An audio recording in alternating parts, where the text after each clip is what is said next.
instead of So, Mr. Musa packing his things and going, Mr. Azu agreed that Mr. Musa should stay and pay within the period of 9 weeks, and subsequently being a faithful tenant. Thank you very much. how was your experience? How was your encounter? What can you say about the characteristics of the parties? Were they controversial? Were they easy to handle? Was there a rise in temperature? Did they give you any issue? Did they give you concerns? There were no concerns. They were awesome people, very understanding people, very, very understanding. They were born again. Well, okay, thank you very much. The temper was not a concern. It was properly, they were able to handle their temperament. Thank you so much. Thank you so much, sir.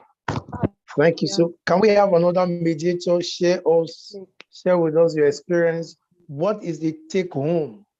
What was the comportment of your parties? How were you able to navigate? Okay.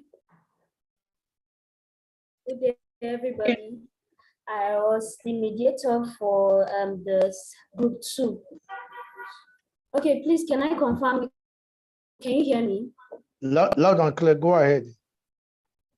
Okay, in our mediation process, Mr. Azu accepted that he will allow Mr. Musa stay if he can pay, if the incident should not repeat itself. That was the conditions that he placed. And if the incident should repeat itself, that Mr. Musa would have to pack out, and Mr. Musa agreed to that condition. Also, Mr. Musa agreed to pay within 6 months. And the expenses spent, they agreed to split it 50-50. And my experience as a mediator was awesome. The people were calm and easygoing people. Thank you.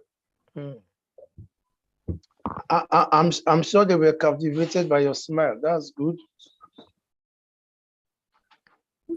Thank you so much. Did any other person play the role of a mediator? Yes, Glory, it has played the role of mediator in room 2. Thank you so much. So what's your take home?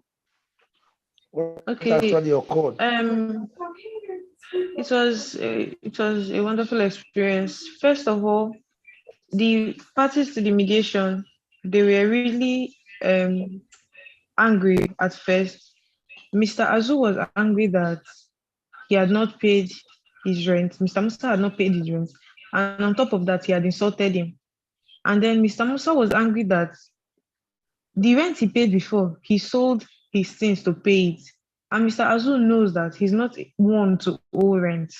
So first, as I was a mediator, I understood where the angers were coming from. The landlord was angry that I agreed that I'll take this matter out of court. And then you still have the mind to insult me. So his anger was from that insult, basically, and his Mr. Musa's defaulting in paying the rent. And then Mr. Musa was angry that his landlord refused to understand. So based on after identifying these parts now, we agreed. Rather, Mr. Azu said that since we knew that one of the things that was making him angry was the fact that I insulted him, he said that if Mr. Musa tenders an apology letter, he will be fine. So we decided that Mr. Musa would tender an apology letter. Also, Mr. Musa failed to pay the expenses. So who decided that? Who decided? Mr. Azu told us that if Mr. Musa gives him an apology letter, he will be fine. So I asked if Mr. Musa was fine by that. She said yes, that he can write the apology letter. In fact, in the proceeding, he was already apologizing. So it was mutual already. We settled that. And then the issue of the rent, Mr. Musa said he had the rent already. So we decided that we asked Mr. Azu if he still wanted him to leave, since now he's saying that he has the rent, if he can consider, since he has been apologizing and um, he has said he will be of good character. So there was no more insult. So Mr. Azu agreed that if Mr. Musa will pay the rent, then he doesn't need to leave the house again. So Mr. Musa said he will pay the rent. And then Musa said that he did not. So we asked him how, in what's the duration of time in which you can get that money. He said 3 months. I asked him, Mr. Azu, if he will be okay to wait to receive that money in the space of 3 months. He said yes. So I asked them to put it in writing so that there will not be any other further ado about it. We were able to resolve the matter, and friendly, and Mr. Azu recognized that this tenant has never given him problem. So if everything he said he would do, he does it. He has no issue. So the matter was resolved amicably. We reached an amicable settlement. Okay, can I ask you, what skill do you think gave you an advantage in resolving the dispute? What skill did you put into use? Okay, I think is mostly what Miss Kathleen Lady talked about, because she was, most of what I understood from her teaching is trying to understand your parties, their body language, and identifying where the problem is coming from. At first, they were at each other's throats, but later on, I was able to understand that this is this person's anger, and this is why this person is reacting like this, or why this person is behaving like this, and all of that. So I think the skill that helped me most is understanding the parties and knowing where the problem or the dispute is coming from each of their ends. And I think that was the skill that helped me the most. Please, can I ask a question? Can I ask a Yeah. question? Go ahead. Gloria, you said you asked them to put it in writing. What exactly did you ask them to put in writing? Okay, so the expenses that they went to court. They went to court and then they took the matter out of court.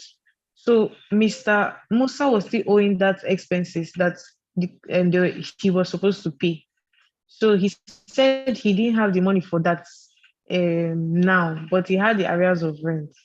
So he said he could pay it in a duration of 3 months. So after Miss Azu's affirmation of the 3 months duration, I asked her to put it in writing. So what happened after the courts taking the matter out of court will not happen again, where he agreed that he will pay and he did not pay. So I just asked them to put it down in writing. Sorry, I think are you not the one that's supposed to draft this? Well, I don't know. From what we were taught in the course of these few days, I don't know. But I was thinking that the mediator was supposed to now, after you must have conferred with them, if these are the agreements that this is what they want. I was thinking that you as the mediator will be the one that will capture everything that they've agreed into one, maybe a document, and then ask them to sign. I don't know. You are in order, but most times the mediator may decide to get some information from the parties. Okay, you put this down in a document, you put this down in a document, and when he or she must have collected from both of them, they can now streamline it into what they call the settlement agreement. So there's some information you may want to elicit from either of them. It's possible. But the bottom line is the settlement agreement must be a reflection of what both parties agree. So at a point, I have been able to mediate in a session, contractual business, where the claimant said, you're owing me XYZ. The document that the claimant forwarded, when the respondent forwarded the same document, there was a variation in the total cost. And when we looked at it, we discovered that the claimant made an overcast where you had 2 times 5. The amount that was attached to that particular item was as if she multiplied 7 instead of 5, but the respondent had the accurate amount. When we compared both, we were able to bring out the issues, and we presented the both parties. The claimant accepted, oh, I overcasted here, and we're able to have an agreement at the end of the day. So it's either when they are speaking, you are writing, or you can tell them, put your information down. Let me see. Present it there, and you come to the end of the session. Thank you very much. Now, let me quickly ask before we conclude, either as a claimant, a respondent, or a mediator, is there anything you expected from the other party that you feel they could have done better? As a mediator, were there things you expected from your parties to have done better that they didn't really do well? As a claimant or as a respondent, is there anything you expected from the other party that you felt you should have done that they didn't do so well? The floor is yours. We have a few minutes for this, please.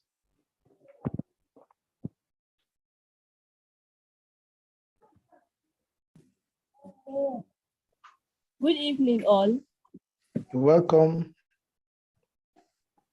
Can you hear me? Yes, please. Yes, ma'am, we can hear you.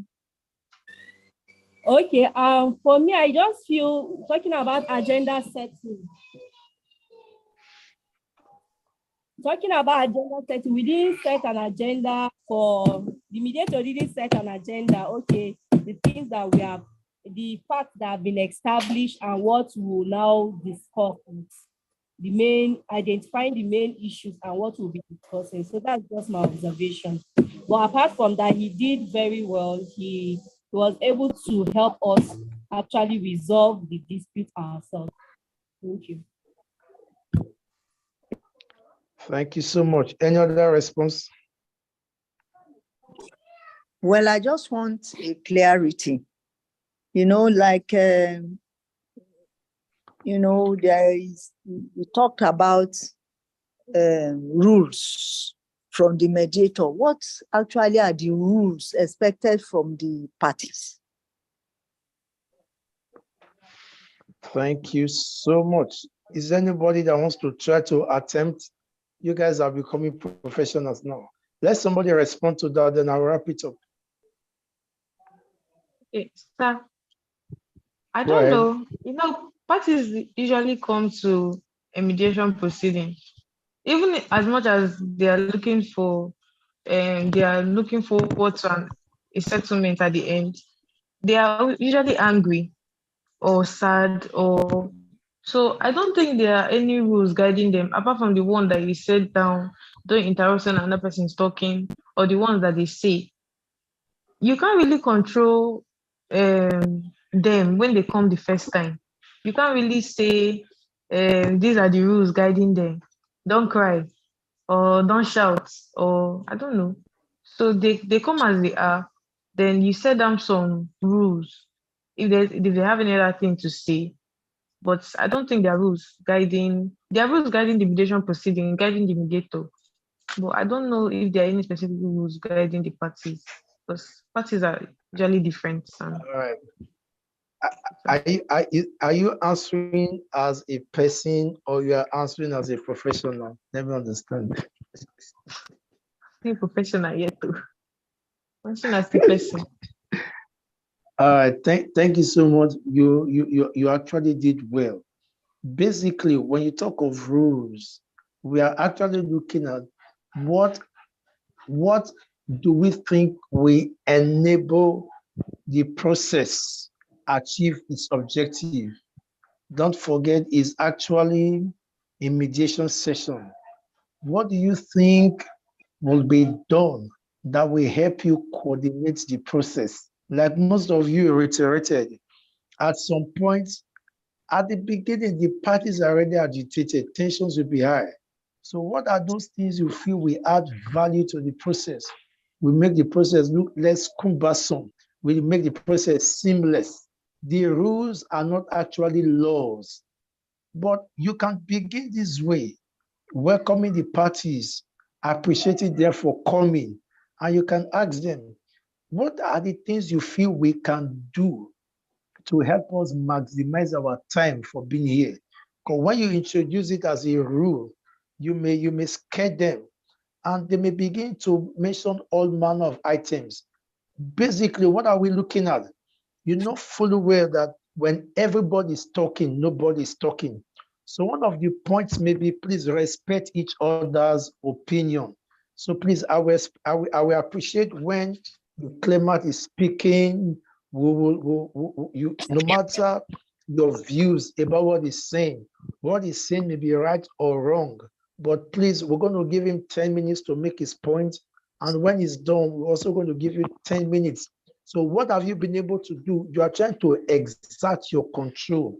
When you don't establish your authority as a mediator, I've had incidents where people are having sessions and they are shouting on top of their voice.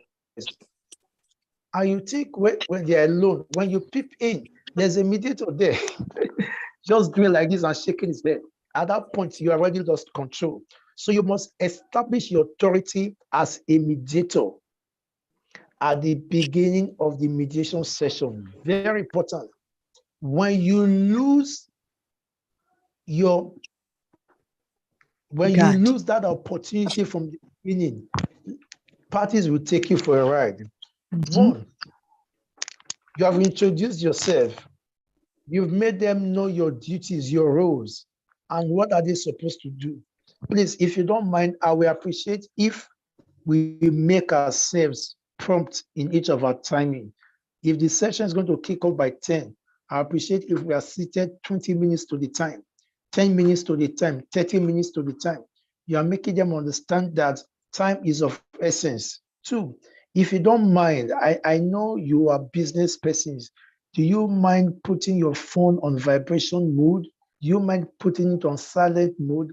If the call is very crucial, you can signify and we can give you a little time to pick your call if you don't mind. By then, you are making them to understand that the fact that they are seated for 30 minutes, for 1 minute is valuable. You've already taken care of that. Secondly, you can tell them, I don't think it will be out of place if we avoid name calling. It's easy for someone to say, you are a liar, you are a goat, you are an idiot. Please, I wouldn't mind if you can refrain from name callings. Sitting before me this afternoon are great men, and I don't think you will condescend so low as calling each other names, just the way we find among men walking along the street. What have you done? You have given them respect. And giving them that respect, it will become their responsibility to put on that cap of respect throughout the procedures. You can also tell them, in case you want to make use of the convenience, please do let me know. All those information will enable you go through the process without any form of interruption. So the rules are actually things you feel will help you have your process in a seamless manner. You can also tell them if there's anything the other party is saying that you do not truly appreciate, you can put it down. When it's your time to speak, you can let them know. There are different things you can bring on board. It is important you must establish your authority as a mediator, not as a dictator, but as a mediator, and tell them your role is to assist them. Like Mr. Victor usually says, if at the end of the day, they are unable to achieve a headway, you have no personal interest in it. I hope we've been able to address that matter. But I have a question. Yes, thanks. All right. Yeah, the question is that what's the implication of a break in that rule? Like if they break that rule, what's the implication? What's the height that you can do as a mediator when a party or when the party breaches or breaks the rule? When parties come into mediation, they're actually thinking you, the mediator, you are the magician. So you are there to solve their problems. But when you make them understand from the onset that they are responsible for the outcome, it is their time, not your time. It's the money they've paid, not your money. You are going to go away with the money at the end of the day. When they understand the importance of what they are there for, they will cooperate with you. That is why your agenda setting is very critical and important. And when you respect them, respect is reciprocal, they will give you the respect back. Thank you so much. I know we still have one day more. We'll be able to look at all your issues and concerns. You can drop all of them on the chat box. Thank you for your time. Thank you for your time. So we are going to break for the second session now. Mr. Nachang, over to you, please.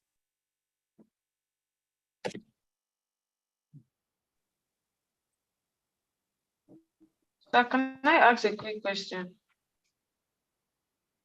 Okay.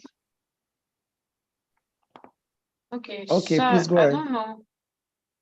We're talking about caucuses. Is there a particular type of dispute that you will use caucuses? Because I don't even know how to break out this zone. So, but Okay. our own mediation proceeding went on well, so there was no need for it. So I don't know if it's something that we No. can be taught how to do. No. Okay, I don't know if I can say something about that briefly before you. Okay, go ahead. Yeah, Respond. like as an example with respect to this particular session we just had, we were actually broken into caucuses basically because it felt like I and Mr. The both parties basically were not agreeing on the terms. So I feel like the mediator thought it right to, for us to, he thought it right to break the he thought it right to break us so he could have like one-on-one conversation with each of us. So I don't know. I feel like it depends on the mediator to know when to break. If he knows that these two persons continue to go back and forth, come to a we will not come to an agreement. So according to the mediator in my room, he thought it right to have a one-on-one communication with us for us to, for him to get the crux, the reason why I'm standing on the point I'm standing on. I don't know. All right. It's dependent on the mediator. Okay, Now, if I'm to get you right, your question, are you asking how do we do breakout rooms or how and why do we do caucusing? I need to get your question correct. I asked two questions. In this dispute, I don't know, but the parties in my dispute, they really intended on getting an amicable settlement. So they were cooperating. Okay. So are there some disputes? Is it okay? From what Ms. Joy said now, is if the parties are not cooperating and you know that if you continue having that joint session, you will not come to an amicable settlement, then you can break out. I think she has answered that first question. Then the second one is, I don't know how to do it on Zoom. So I was asking if it could be put through. Okay. Your question is how do you assign breakout rooms on Zoom, right? Yes, yeah, exactly. Okay. Yes, sir. Quite easy. We're in the age of technology. We wouldn't know if we'll be able to look at a session on that tomorrow. But if we cannot have a section on that, you can go on YouTube, or maybe we'll speak with Mr. Nachang. We can have one-on-one class on that to just put you through. It's quite easy. It's not cumbersome at all. Are we okay? Okay, sure. But basically, you need to be a host. You need to be a host to do that. So we can chat up later and I'll put you through. So basically, when the session is going on and people are being heated up, you can caucus or you can adjourn. When temperatures are there, you can adjourn for another day, or you can caucus. Once you're emotional and intelligent, you know how to go about that. Okay, if you don't mind, I'm going to we are going to break into different groups now. Are we all co-hosts? Don't disturb me now. I don't want to. Are we all co-hosts? No, sir. Okay, no problem. All right, we'll be going into breakout rooms very shortly, and this is what we are going to do.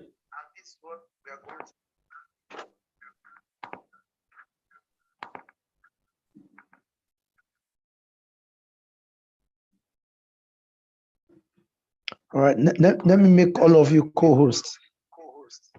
Just give me a minute.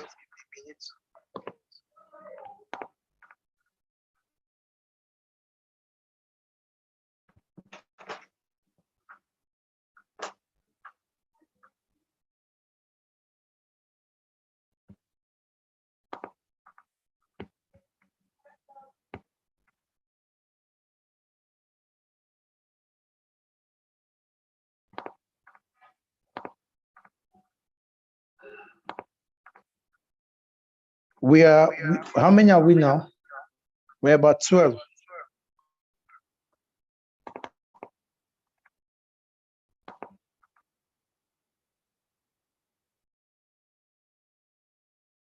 So please, once you get into your room, quickly, someone picks the role of a mediator, the other person picks the role of claimant, the other person picks the role of the respondent, and you get started.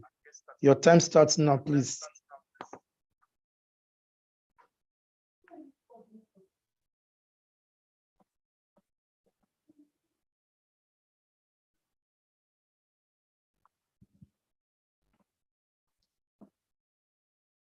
So please follow the invite.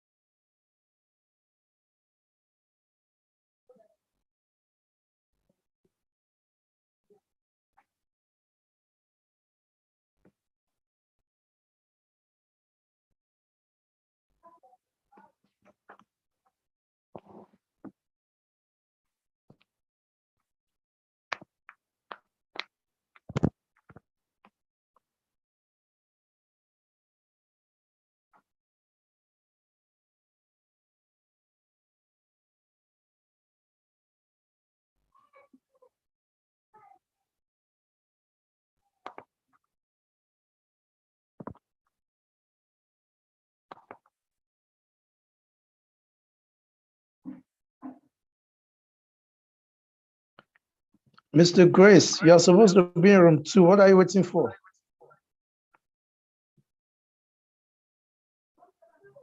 I've not gotten it came up and we left and went off. Maybe it should be done it.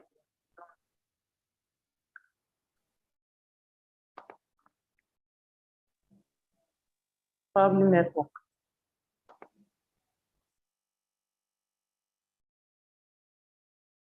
Okay, check again. I've sent it again.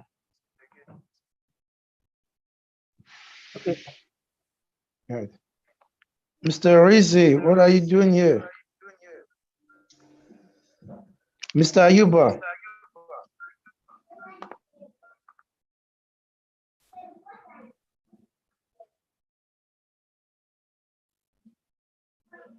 Mr. Okoye. I've not gotten a prompt.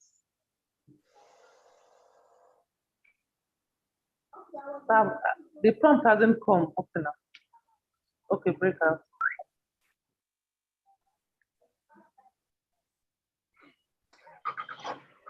Hello? Hello? Hello. Yes, please. Okay. I'm in the room. It's okay. No.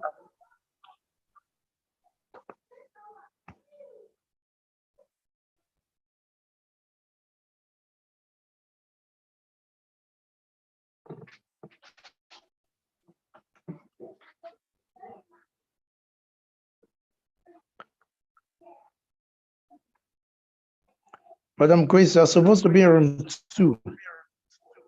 Okay, yeah, she's gone. Gloria, supposed to be in room 2.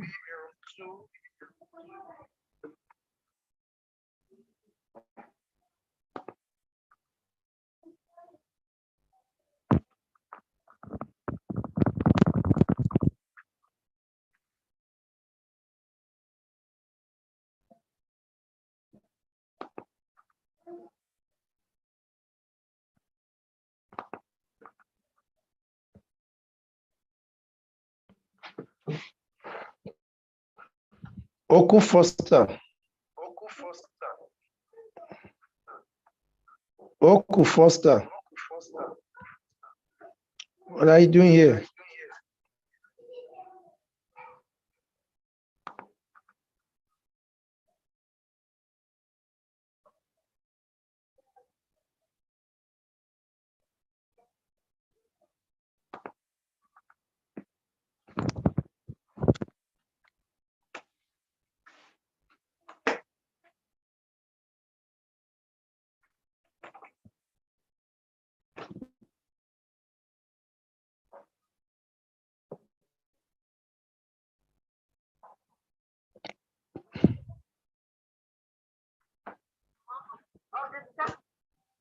No, let's do the one for the second. Since the one for the since you didn't do it, we could.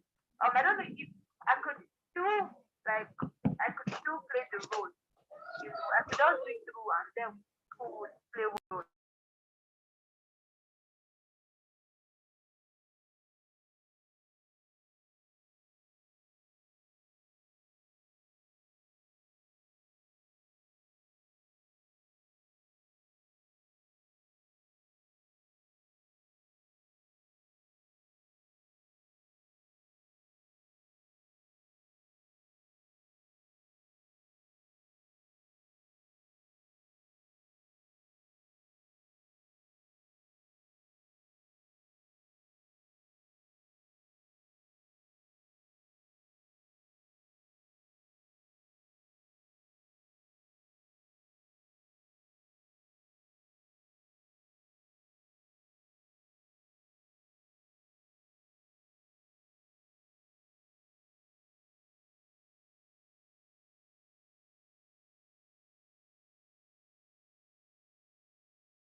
He was asked to come for documentation.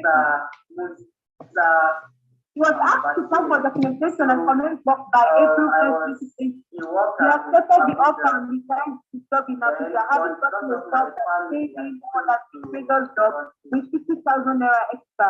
On March 21, 2020, he came to Kaduna for his final documentation, and lo and behold, the human resource manager, Ms. Musa, was his old-time friend. When he completed his documentation, they both went out together to catch up on old times. A journey that led them into a hotel together, where they celebrate and make fun of each other. It was a memorable time for me to come for the conversation and comment by April, and in any case, not anytime soon, especially now that they will be working together. When the Musa got home that day, upon thoughtful consideration, he decided to call me Musa and inform her that he will marry her to the king, and that he cannot continue that kind of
cannot talk to me like that. You cannot. Please, Senator, you keep talking about.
Sorry.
Yes, I'm with you. I'm with you.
One from this position, I just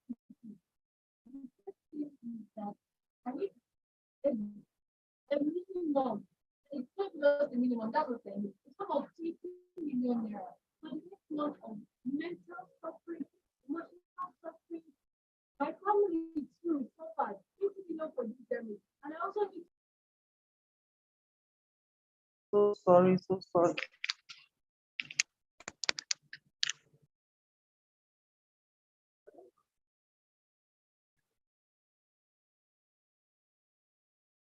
So sorry. Oh, hello. Anyone there?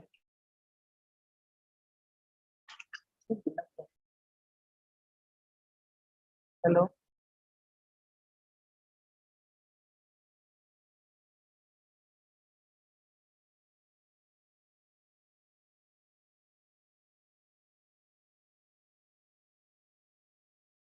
Yeah, put it there.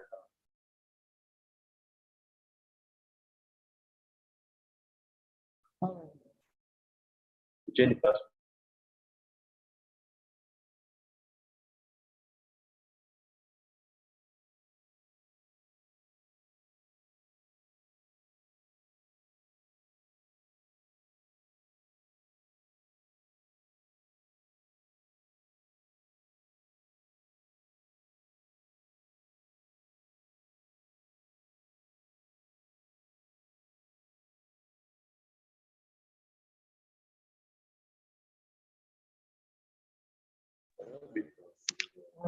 Hello.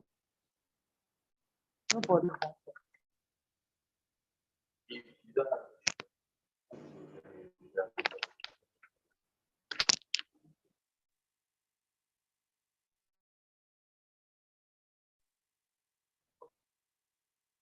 Hello.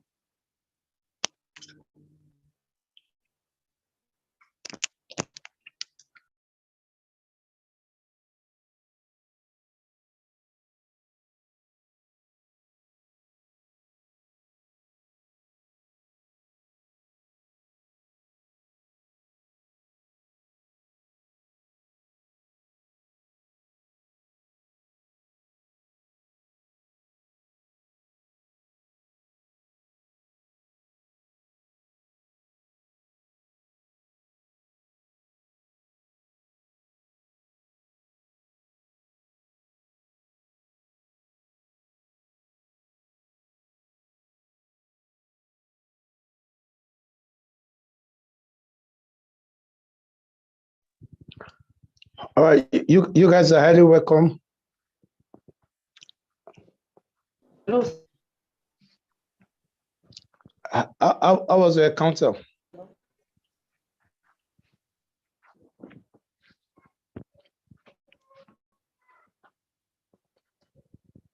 How was your class? Who did not allow us work at all? What happened? Yeah, even Mr. Steve couldn't. Sorry, I can't hear you clearly. What did you say? Then bad there. Couldn't really come to any conclusions. Can you hear me now, Sorry, sir? okay. Okay, it's clearer now. Sorry, what did you say earlier? The network kept logging me out. Then Mr. Stevens' network was literally bad. we couldn't come to any conclusion. But as you guys started the process, isn't it? Yes, we did. We did, sir. Okay. So at what point did the whole thing disengage? Yes. Okay. I thought it was on our side. Yeah. Oh. So no, at what point did the network destabilize the process? We were going to step way. I just finished with Mr. Steven to return to the next room for the lawyer when the network went off. Okay. So from the experience, what Mr. Musa, I just want you to the experience is a bit post having a direction at all. We're not having clarity on the matter. Mr. Musa kept insisting he was employed and he needed to be paid, and he had issues. His children had a health challenge and he needed to pay for their medical bill. Okay. While the lawyer insisted that they did not work, and that was stated that if there was work, they will call. But since they did not call for 8 months, it's also clear that there was no work. So he had no claim. He has no right to claim. Okay. It was a very difficult situation because none of them was ready to budge. That's awesome. Yes. That's awesome. That's awesome. That's awesome. Thank you. Remember, we have always said settlement is not a must, isn't it?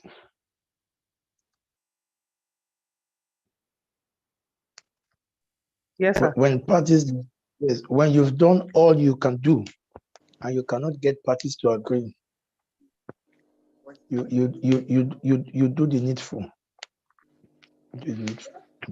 Then at other times, if you are determined to go on with the process, remember we said you can do a little digging to know more about the policy of the organization. See if you can talk with 1 or 2 persons to get extra facts to give you an idea of what to do in going ahead with the process. Did you try caucusing between the 2 parties? Did you try caucusing between them? Yes. I tried it. Thank you. That was at the point I finished with Mr. Musa. I was heading to call the lawyer when the network had a breakdown. Thank you so much. So we want to welcome other participants. Mr. Rize, Mr. Steven, how was your session? Okay, my session was fine. It was really fine. But after much assessment, we agreed that the issue is between the company and Mr. Musa, first of all, and not Mr. Musa and Ms. Musa. So because it was the company that Mr. Musa was threatening to take to court. So, but from my own experience as a mediator, I really see, I was really exposed to some temptation of mediating. Which one of them is sometimes as a mediator, you'll be tempted to descend into the arena. So you will not know, but there is a thin line between mediating and then saying the case of one party. There is always that temptation. You know, by the time you are seeing, why is this party not seeing this thing? So, but by the help of the experience I've gotten here, I restrain myself. I just always give it over to the other party to react, not me saying what I actually feel about it. Then secondly, I realized that in the opening statement, I missed some fundamental issues. I missed some things I would have said, right? Even when I was starting, I was thinking I've said everything I need to say about confidentiality, about certain things, but I realized I omitted them, and then I omitted to even ascertain the power of the person representing the company. So I see that I can always call, I'm coming to the conclusion that there is there is temptation for the mediator, and then secondly, that these things with time you begin to develop it. So for me, it was a good one. Then lastly, the job of a mediator, it requires a lot of mental strength. I found out, there's a lot of things going on in your mind. There's a lot of things you want to say. You are checking how to say this thing better. So it's really a mental work. It requires really work to be a mediator. So I think that's it for my experience mediating between both parties. Thank you. Thank you so much. When you have that temptation of really descending into the arena, at that point when you can sense that the need to do caucusing, you can actually do caucusing and discuss freely with the party. Remember at that point, whatever you discuss during caucusing, nothing flows out without the permission of the other party. So during caucusing, you are free to open up, and you also encourage the party to also open up as well. That is for that. Like you actually said, there's no rigid style, but there are some ingredients that needs to appear in your opening statement. With time, you begin to discover that you get used to it with time, because practice makes perfect. Thank you so much for sharing your experience with us. We deeply appreciate it. Thank you so much. Thank you so much. Is there another person that feels like sharing his or her thought with us?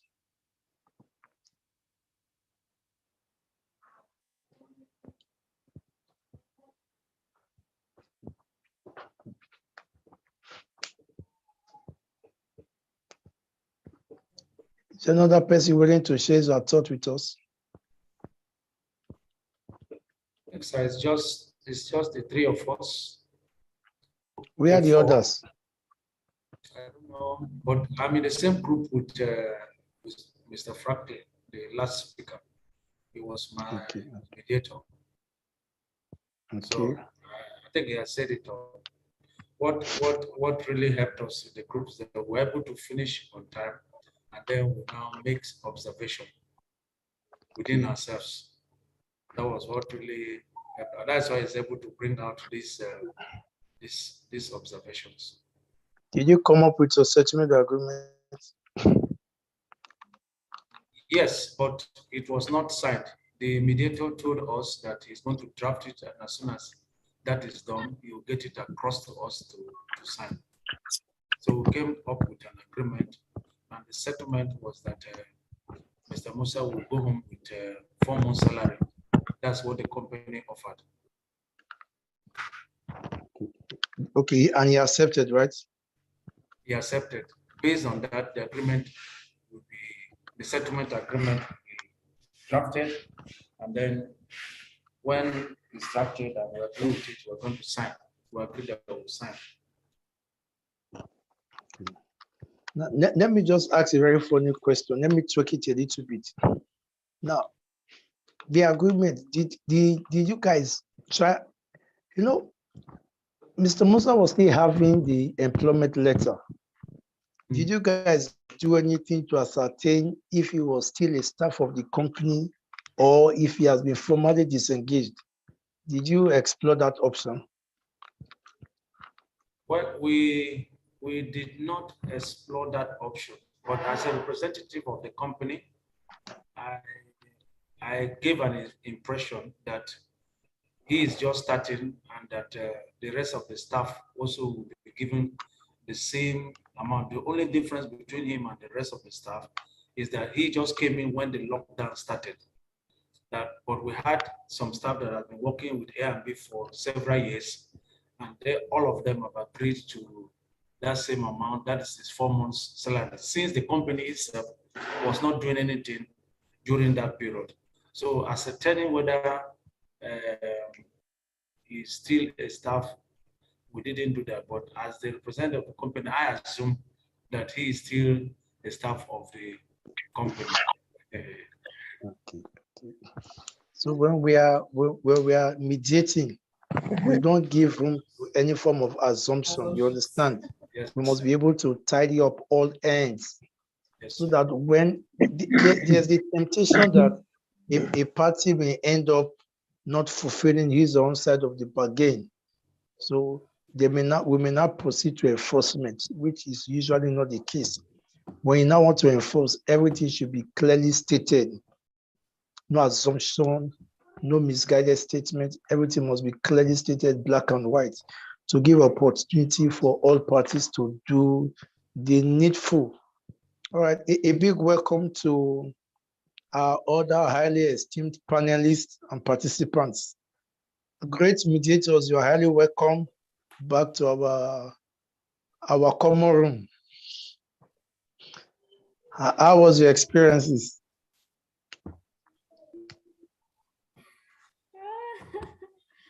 It was difficult. It was difficult. What was difficult? Mr. Musa and Dr. Miss Musa, they were difficult. Wow. I was actually in your group before my other device. How did you manage them? We couldn't come to an agreement. Okay, we came to an agreement that they'll go back to court. Beautiful. So that means we call it inability to settle, right? Yes, sir. They were not able to settle. Okay. And usually, you know, what happens when parties are able to settle that dispute? We have what we call settlement agreement, right? Yes, sir. Then when parties are unable to settle, is there any document we give them? There's what we call inability to resolve. There's a form. On that form, you state the names of the parties, you state the nature, the mechanism that was explored during the ADR session. Was it mediation? Was it arbitration? Then you state the aspect of the dispute that was not resolved. Because most times there's the possibility that the parties have more than one concern. So if the parties had 4 concerns, out of these 4 concerns, if you were able to resolve 3 and you had 1 pending, that means that one that is pending will return back to court, while the 3 issues that have been successfully resolved will now return back to court, the settlement agreement. So whatever the decision of the judge is on the single item that is controversial, they will now form up a court judgment. But if all of the issues were not resolved, you will state it there, both parties will sign. So that document will now be sent back to the court with the court file, enable the judge know that ADR mediation was tried, but at the end of the day, the parties could not resolve. And you will state why the parties could not resolve. I hope we are clear on that. Yes, sir. So if it was a walk-in, you also stated it's either we have a settlement agreement or we have inability to resolve. Either way, you have settlement disagreement. Hello, sir. Do you have settlement disagreement? Settlement disagreement? Yes. No, sir. No, sir. What we have is settlement agreement or inability to resolve. Either of the two, but you must also let parties know if you discover that you are unable to resolve the dispute, you must thank them for going through the process. Thank them for going through the process and let them know that at any point in the future, they can decide to come back for possible settlement. There are instances whereby matters were not resolved. Parties feel the inability to resolve, and they later came back again. And when they returned, they were ready to settle. So the fact that parties could not settle does not mean they will not settle. It only means that at that point, they've not gotten the sufficient reason to let go of their grievances. If it's not possible today, they can decide to come at other times for possible resolution. We want to thank you for your input. Mr. Nachang, over to you, sir.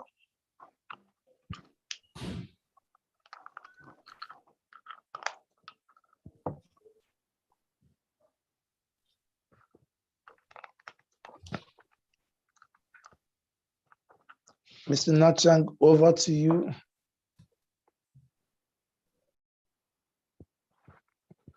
All right, while we wait for Mr. Nachang, do we have any other concern or you have any other experience to share?